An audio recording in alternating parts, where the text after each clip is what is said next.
Hello students, good morning. આજે આપણે કયું લેક્ચર ભણવા જઈ રહ્યા છીએ? તો આજનો આપણો ટોપિક છે ઉત્કલન બિંદુ ઉન્નયન। કયો ટોપિક છે? ઉત્કલન બિંદુ ઉન્નયન। તો આ ઉત્કલન બિંદુ એટલે શું એ સૌથી પહેલી વાત આવે તો ઉત્કલન બિંદુ કોને કહેવાનું છે? તો કે જે તાપમાને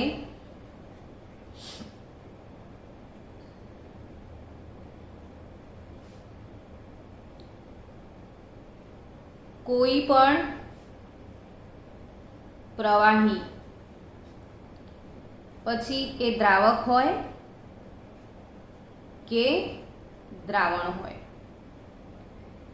આમ જનરલી તમે ઉત્કલન બિંદુ માટે શું ભણ્યા છો? તો કે ક્યારે પણ ઉત્કલન બિંદુની વાત આવે એટલે આપણે શું કહીએ કે જે તાપમાને પ્રવાહી ઉકળે। આમ નોર્મલ ડેફિનેશન આપણે હમણાં સુધી રૂટીનમાં જે બોલતા હતા એમ કે ભાઈ જે તાપમાને પ્રવાહી ઉકળે એને શું કહી દેતા હતા? ઉત્કલન બિંદુ। બટ એની રિયલી ડેફિનેશન શું છે કે જે તાપમાને કોઈ પણ પ્રવાહી એ દ્રાવક હોય કે દ્રાવણ એનું બાષ્પ દબાણ બાહ્ય દબાણને સમાન થાય। હવે જનરલી આપણી આસપાસ બાહ્ય દબાણ કેટલું હોય છે? એક વાતાવરણ। એટલે જે તાપમાને કોઈ પણ પ્રવાહીનું બાષ્પ દબાણ બાહ્ય દબાણ અર્થાત એક વાતાવરણને સમાન થાય તે તાપમાનને જે તે પ્રવાહીનું ઉત્કલન બિંદુ કહેવાય। તમને બધાને જ આ વાતનો ખ્યાલ છે કે ભાઈ બાષ્પ દબાણ એટલે શું? તો કે બાષ્પ દ્વારા ઉત્પન્ન થતું દબાણ। હવે ધારો કે આ પાણી છે તો પાણી એક બાષ્પશીલ પ્રવાહી છે એટલે બટ ઓબ્વિયસ પાણીમાં તેની બાષ્પ રહેલી જ હોય છે અને આ બાષ્પ દ્વારા ઉત્પન્ન થતા દબાણને શું કહેવાય છે? બાષ્પ દબાણ।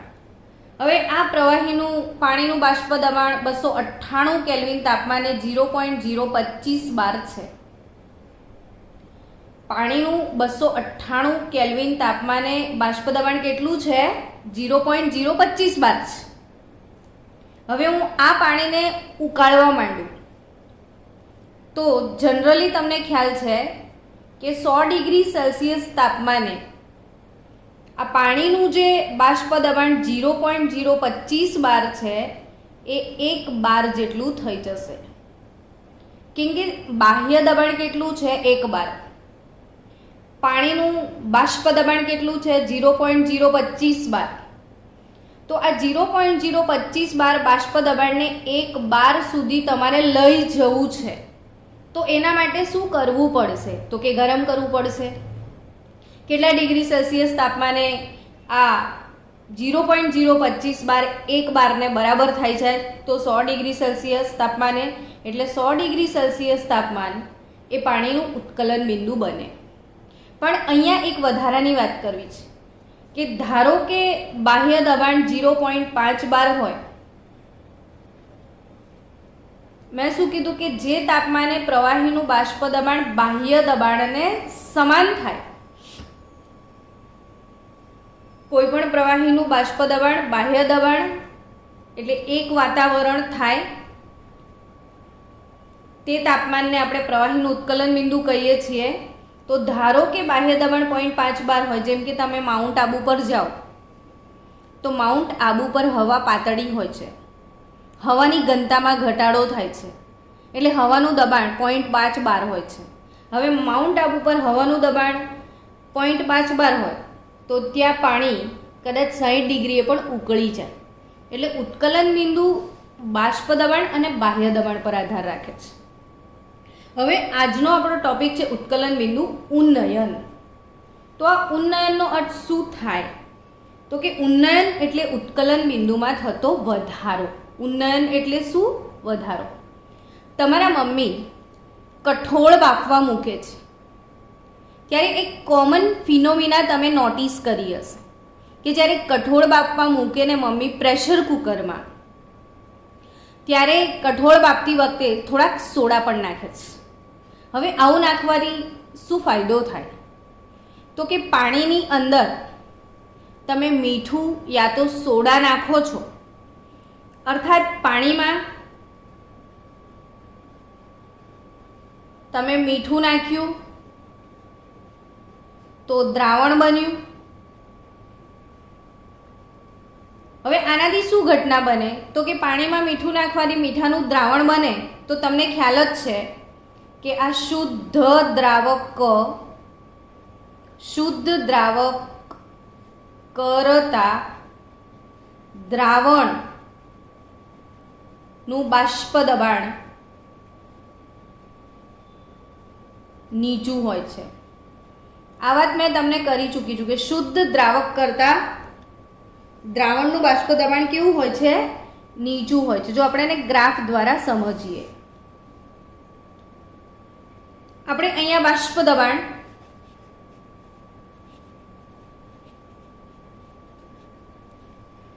વિરુદ્ધ તાપમાનનો ગ્રાફ દોરવામાં આવે. બાષ્પ દબાણ વિરુદ્ધ શેનો ગ્રાફ દોરવામાં આવે? તાપમાનનો. હવે સમજો કે અહીં આગળ આ જે દબાણનો ટર્મ છે, આ સપોઝ આ લેવલે 1 બાર દબાણ છે. એ લેવલે કેટલું દબાણ છે? 1 બાર. હવે જો મારી પાસે આ બે ગ્રાફ છે તો તાપમાન અને આ બાષ્પ દબાણ. હવે સમજો કે હમણાં જ મેં વાત કરી કે શુદ્ધ દ્રાવક કરતા દ્રાવણનું બાષ્પ દબાણ નીચું હોય છે. તો અહીંયા સપોઝ હું કોઈ એક ચોક્કસ તાપમાને એક લાઈન બનાવું છું આમ, તો અહીંયા આટલું બાષ્પ દબાણ છે, નીચું છે, અહીંયા ઊંચું છે. આ સેમ અહીંયા એક લાઈન ડ્રો કરીએ તો અહીંયા આગળ આ ક્રોસ થાય છે આ લાઈન આ બે પોઈન્ટ પર, તો અહીંયા આગળ બાષ્પ દબાણ નીચું છે, અહીંયા ઊંચું છે. તો આપણે ભણ્યા જ છીએ કે બાષ્પ દબાણની કંઈક વાત કરી કે દ્રાવણનું બાષ્પ દબાણ નીચું હોય. તો આ ગ્રાફ દ્રાવણનો છે અને આ ગ્રાફ દ્રાવક કનો છે. હવે આપણે વ્યાખ્યા પ્રમાણે જઈએ કે જે તાપમાને પ્રવાહીનું બાષ્પ દબાણ બાહ્ય વાતાવરણ જેટલું થાય અથવા 1 બાર થાય તે તાપમાને પ્રવાહીનું ઉત્કલન બિંદુ કહેવાય. જો હું હવે દ્રાવકને અહીંયા દ્રાવકના પ્લોટને લંબાવું છું, અહીંયા આગળ આનું બાષ્પ દબાણ 1 વાતાવરણ થાય છે. તો એ જે તાપમાન છે તે તાપમાનને શુદ્ધ દ્રાવકનું ઉત્કલન બિંદુ TB0 કહેવાય. ટેમ્પરેચર ઓફ બોઇલિંગ એટલે TB સિમ્બોલ વાપર્યો છે. બોઇલિંગ ટેમ્પરેચર, ઉત્કલન બિંદુ, શુદ્ધ દ્રાવક એટલે નોટનો લેબલ લાગે તો TB નોટ. હવે આ દ્રાવણના ગ્રાફને લંબાવું તો આ TB છે, તો આ TB નોટ અને આ TB છે. તો આ બંને વચ્ચેનો જે ડિફરન્સ છે એ ડેલ્ટા TB કહેવાય. બંને વચ્ચેના ડિફરન્સને શું કહેવાય? Delta TB. આ 1 બાર દબાણ, અહીંયા દ્રાવણનું દબાણ 1 બાર થયું છે, તો આ તાપમાન જે છે એનું ઉત્કલન બિંદુ છે TB નોટ, TB. તો આ ઉત્કલન બિંદુ કોનું? દ્રાવણોનું. તો દ્રાવણના ઉત્કલન બિંદુને TB કહીશું, દ્રાવકના ઉત્કલન બિંદુને TB નોટ કહીશું. અને બંને વચ્ચે જે વધારો છે એને ડેલ્ટા ટીબી કહેવાય. હવે બીજી રીતે સમજો કે જો હું આ બાષ્પ દબાણની વાત કરું છું, જો આ 1 બારનો લેવલ છે, 1 બાર, તમને ખ્યાલ છે કે કોનું બાષ્પ દબાણ નીચું હોય તો કે દ્રાવણનું. જો આ લાઈન દ્રાવણ માટે છે, જો આ લાઈન દ્રાવક ક માટે છે, આ દ્રાવણની લાઈન છે, આ દ્રાવકની લાઈન છે, તો આટલું જે તમને તફાવત લાગે છે, આ દ્રાવકને 1 બાર પહોંચતા આટલી જ વાર લાગી, જ્યારે દ્રાવણને 1 બાર સુધી પહોંચતા વધારે વાર લાગે. સમજો ફરીથી કે દ્રાવક ક કરતાં દ્રાવણનું બાષ્પ દબાણ ઘટી જાય છે.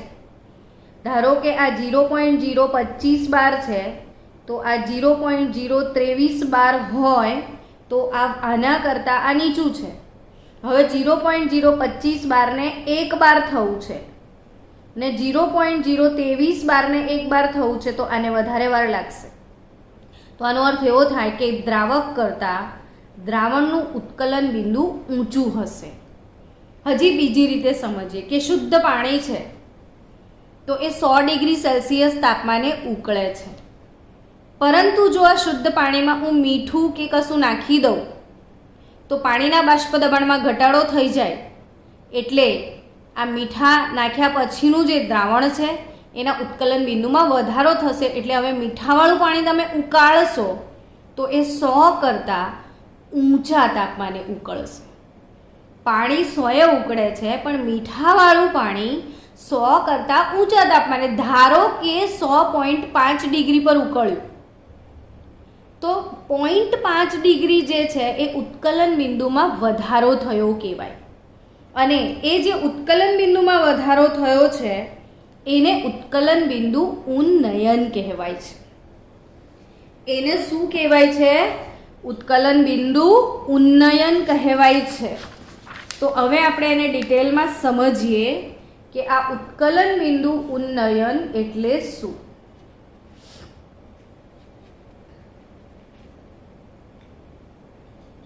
ઉત્કલન બિંદુ ઉન્નયન એટલે શું એ સમજીએ. તો ધારો કે શુદ્ધ દ્રાવકનું ઉત્કલન બિંદુ TB0 છે. દ્રાવણનું ઉત્કલન બિંદુ TB છે.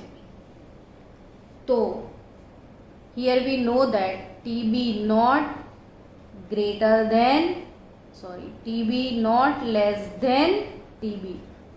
દ્રાવણનું ઊંચું હશે દ્રાવક કરતાં, એટલે ઉત્કલન બિંદુમાં થતો વધારો અથવા ઉત્કલન બિંદુમાં ઉન્નયન ડેલ્ટા TB કહેવાય. અને એ ડેલ્ટા TB એટલે શું? ડેલ્ટા TB એટલે શું? તો TB શુદ્ધ દ્રાવકનું ઉત્કલન બિંદુ, આ દ્રાવણનું ઉત્કલન બિંદુ. વધારે કોણ છે? દ્રાવણનું. તો TB માઇનસ TB0. આ ટર્મ ના ભૂલી જતા, આના પરથી તો આખા દાખલા ગણવાના છે, એટલે આ અગત્યનું ટર્મ છે કે ભાઈ ઉત્કલન બિંદુમાં ઉન્નયન ડેલ્ટા TB એટલે શું? તો TB માઇનસ TB0. હવે આપણે થોડુંક આગળ વધીએ, TB માઇનસ TB0 ની વાત કરીએ. તો delta TB that is TB minus TB0. હવે TB માઇનસ TB0 માટે એવું કહી શકાય કે આ ડેલ્ટા TB એ સંખ્યાત્મક ગુણધર્મ છે, એટલે દ્રાવણની મોલાલિટી પર આધાર રાખે છે. તો ડેલ્ટા TB ચલે છે એમ. ડેલ્ટા TB ચલે છે એમ. હવે આ ડેલ્ટા TB ચલે છે એમનો મતલબ શું નીકળશે? તો કે ડેલ્ટા TB ચલન કાઢો તો અચળાંક નાખવો પડે, અને આ અચળાંક KB નાખીએ છીએ, તો KB ઇન્ટુ M. હવે KB, તો KB ને શું કહેવામાં આવે છે? તો કેબી ને મોલલ ઉન્નયન અચળાંક કહેવાય. કેબી શું છે? મોલલ ઉન્નયન અચળાંક. કેબી શું છે? મોલલ ઉન્નયન અચળાંક. તો આ કેબીની વ્યાખ્યા શું છે? તો કે delta TB is equal to M KB. આવું લખીએ. જો મોલાલિટી 1 લઈએ તો મોલાલિટી 1 લઈ લો તો ડેલ્ટા ટીબી ને જ શું કહેવાય? કેબી. જો મોલાલિટી 1 થઈ ગઈ તો આ ટર્મ નથી તો ડેલ્ટા ટીબી જ શું કહેવાય? કેબી. તો આને વ્યાખ્યાયિત કરવું હોય તો એવું કહી શકાય કે એક મોલલ જલીય દ્રાવણના ઉત્કલન બિંદુમાં થતો વધારો. એક મોલલ જલીય દ્રાવણના ઉત્કલન બિંદુમાં થતો વધારો એટલે વધારો ડેલ્ટા ટીબી ને મોલલ ઉન્નયન અચળાંક કેબી કહેવાય. અર્થાત મારે પાણી લઉં તો 1000 ગ્રામ પાણી લેવું પડે. મારે 1 મોલલ દ્રાવણ બનાવવું છે એટલે 1 મોલલ કઈ રીતે બને? તો 1 મોલ દ્રાવ્ય એને 1000 ગ્રામ પાણીમાં ઓગાળો તો સાંદ્રતા 1 મોલલ થાય. 1 મોલ દ્રાવ્યને 1000 ગ્રામ પાણીમાં ઓગાળીએ તો સાંદ્રતા 1 મોલલ થશે. અને આ 1 મોલલ સાંદ્રતા જે છે એ ધરાવતું દ્રાવણ, હવે આ 1 મોલલ સાંદ્રતાવાળું દ્રાવણ જે બન્યું એને ઉકાળવાનું, પછી એનું ઉત્કલન બિંદુ શોધવાનું, પછી ઉત્કલન બિંદુમાં જે વધારો થયો છે એને ઉત્કલન બિંદુ ઉન્નયન કહેવાય. અને એ જ 1 મોલલ દ્રાવણ હોવાથી મોલાલિટી 1 થઈ ગઈ એટલે એ જ ઉત્કલન બિંદુના વધારાને મોલલ ઉન્નયન અચળાંક કેબી કહેવાય. તો આ કેબી શોધવાનું આપણે સૂત્ર સમજીએ કે delta TB is equal to M I M KB. એવું તમારે યાદ રાખવાનું કે delta TB is nothing but I M KB. I પછી આવશે ધીરે ધીરે આગળ જેમ જેમ જઈશું તેમ. તો આઈ એમ કેબી. તો delta TB is equal to I M KB. હવે એમ શું છે? તો મોલાલિટી. મોલાલિટી શોધવાનું સૂત્ર શું હતું? તો જી બાય એમ ડબલ્યુ યા તો 1000W2 અપોન M2W1 બધું જ ગ્રામમાં કરી દઈએ. તો મોલાલિટીનું સૂત્ર આવડશે તો સમજો કે દ્રાવણો ચેપ્ટરના કોઈ દાખલામાં કોઈ દમ જ નથી. ફક્ત મોલાલિટી પર ફોકસ કરો. આ સૂત્ર દરેક બાળક આ વિડીયો જોયા પછી મને 25 વાર લખીને મોકલશે. સહેજ પણ મને શંકા નથી આમાં. 100% દરેકે દરેક બાળકે આ સૂત્ર 25 વાર લખવાનું છે કે મોલાલિટી એટલે 1000W2/M2W1. આ W2 એટલે શું? તો કે દ્રાવ્યનું વજન. M2 એટલે આ 2 લેબલ આપણે દ્રાવ્યને જ લગાવીએ છીએ એટલે દ્રાવ્યનું વજન, દ્રાવ્યનું દળ ને 1 લેબલ દ્રાવક માટે તો આ દ્રાવકનું વજન. તો અહીં આગળ 1000W2 અપોન M2W1 ઇન્ટુ કેબી. તો ડેલ્ટા ટીબી પરથી કેબી કઈ રીતે શોધી શકાય? તો કે આ કિંમતમાં જેની જેની વસ્તુ આપેલી છે જેની પણ કિંમત શોધવી હોય તમને શોધી શકાય. ધારો કે તમારે કેબીની કિંમત શોધવી છે તો સૂત્ર શું બનશે? ડેલ્ટા ટીબી ગુણ્યા M2 ગુણ્યા W1 અપોન 1000. જો delta TB M2 W1 upon 1000 W2 એટલે તમને શેનું સૂત્ર મળશે? કેબીનું. આ જ કેબીનું જે સૂત્ર છે એ બીજી પદ્ધતિ દ્વારા પણ નક્કી થઈ શકે છે. આપણે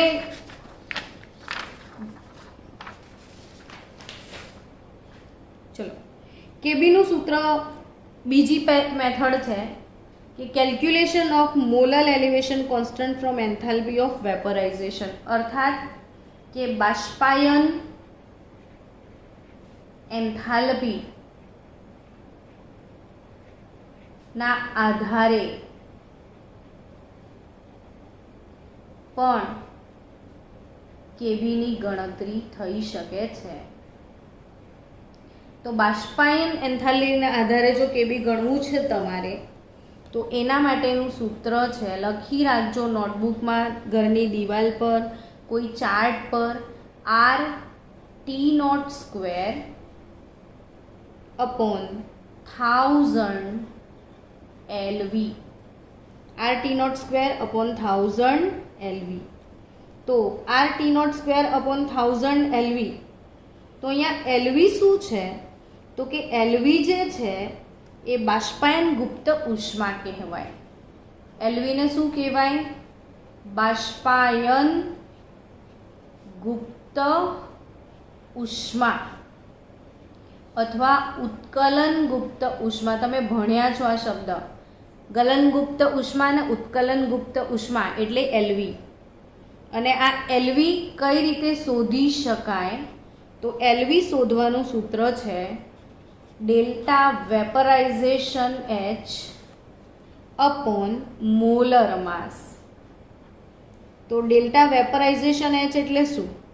તો કે બાષ્પાયન એન્થાલ્પી. આ બાષ્પાયન એન્થાલ્પી જે છે એને વેપરાઇઝેશન એન્થાલ્પી કહેવાય ને અપોન મોલર માસ હું લખી દઉં તો એને LV કહી શકાય. તો હવે કેબીનું સૂત્ર LVની કિંમત આ જે પણ છે એને આ સૂત્રમાં ઇનપુટ કરો. તો RT02 M1 અપોન 1000 LV હતું, તો 1000 delta vaporisation enthalpy. 1000 delta vaporisation enthalpy. તો આ દરેક વસ્તુને આપણે સમજીએ કે અહીંયા R શું છે? તો વાયુ અચળાંક. ધોરણ 11માં તમે ભણી ચૂક્યા છો. M1 આવ્યો. M એટલે આણ્વીય દળ, 1 છે તો દ્રાવક. તો દ્રાવક કનું આણ્વીય દળ. T0 શું છે? તો કે T0 એટલે boiling point of the liquid pure solvent, શુદ્ધ દ્રાવકનું ઉત્કલન બિંદુ. TB0 પણ તમે આને લખી શકો. તો T0 યા તો TB0 શુદ્ધ દ્રાવકનું ઉત્કલન બિંદુ. M1 આણ્વીય દળ, R વાયુ અચળાંક અને આને કહેવાય બાષ્પાયન એન્થાલ્પી. તો આ થઈ કેબીની ગણતરી માટેની રીત. જો આપણે આ રીત માટે એક કોમન ઉદાહરણ લઈ લઈએ.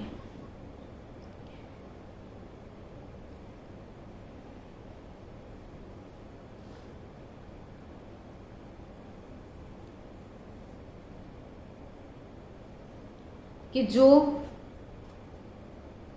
પાણીની બાષ્પાયન એન્થાલ્પી 2.257 કેલ્વિન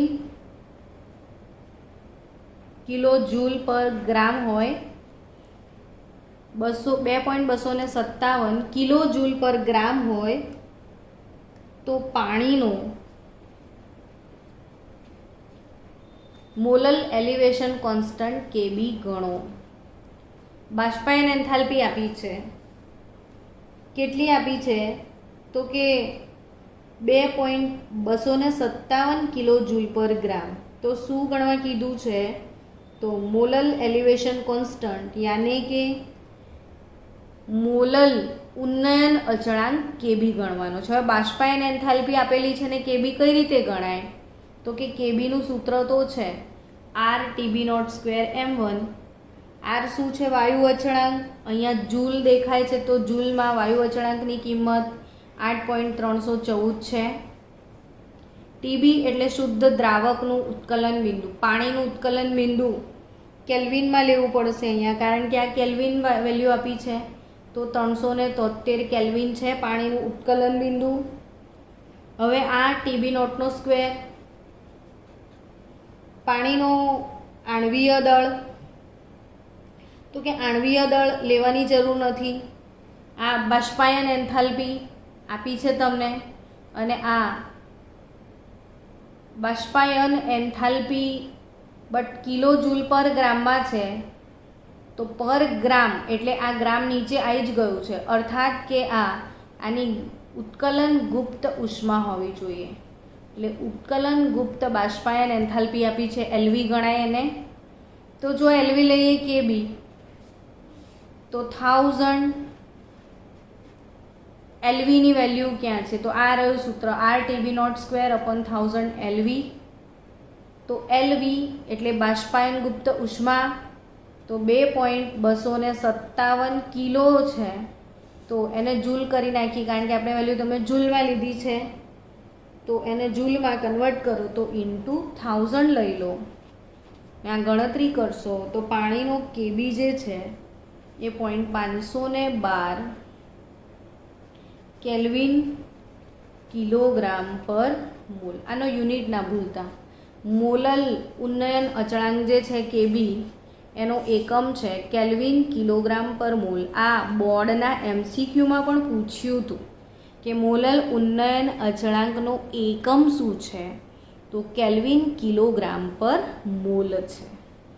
તો આ હવે આના પછી આના રિલેટેડ આપણે થોડા દાખલા ગણવા પડે, પણ આના પછીની થિયરી છે ઠાર બિંદુ અવનયન, જે શીખીને પછી આપણે દાખલા ગણીશું.